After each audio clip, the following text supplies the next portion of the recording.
पापनगर ड्रामे जी नई अपडेट में तव्हां सभिनी पहिरीं प्यारनि खे ख़ुशि आमदीद। दोस्तों अॼु रिव्यू करण वारा आहियूं मेगा सोप सीरियल पापनगर जा अचण वारा एपिसोड ज़बरदस्त धमाकेदार थियण वारा आहिनि। अचण वारे एपिसोड में बलाज खान खे मल्हार पूरो करे छॾींदो ऐं गमदिल ऐं मल्हार पाण में विढ़ंदा ऐं राबेल छॾाइण जी कोशिशि कंदी।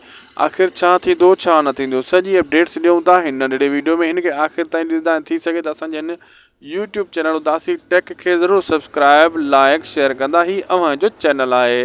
दरअसल ईअं न थींदो दोस्तों, गमदिल ऐं मल्हार हाणे न विढ़ंदा, इन्हनि खे रोकण वारा विच में जाम आहिनि। इहे धमकियूं हिक ॿिए खे ॾींदा रहंदा लगातार, पर विढ़ंदा कोन, इहो तव्हांखे मां ॿुधाईंदो हलां।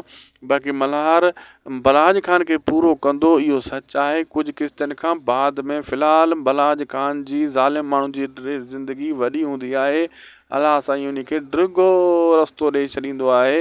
हिन खे बि ड्रिघो रस्तो ॾिनल आहे। बलाज खान आख़िरी किस्तनि में तव्हांखे दुफ थींदे नज़र ॾिसण वटां मिलंदो। ऐं बाक़ी होॾां जेको आहे रोशन वारा बि तमामु जल्द आज़ादु थियण वारा आहिनि। जेकी राबेल आहे आख़िर तंग थी वेंदी, सभिनी खे चवंदी सभिनी जी दुश्मनी जो जड़ मां आहियां, मूंखां दुश्मनी स्टार्ट थी आहे, किथे वञी पुगी आहे, मूंखे ख़तमु कयो या मां मारां पाण खे। इहे काफ़ी किस्तनि खां पोइ बलाज राबेल तंग थी पोइ अहिड़ियूं ॻाल्हियूं करणु शुरू करे ॾींदी।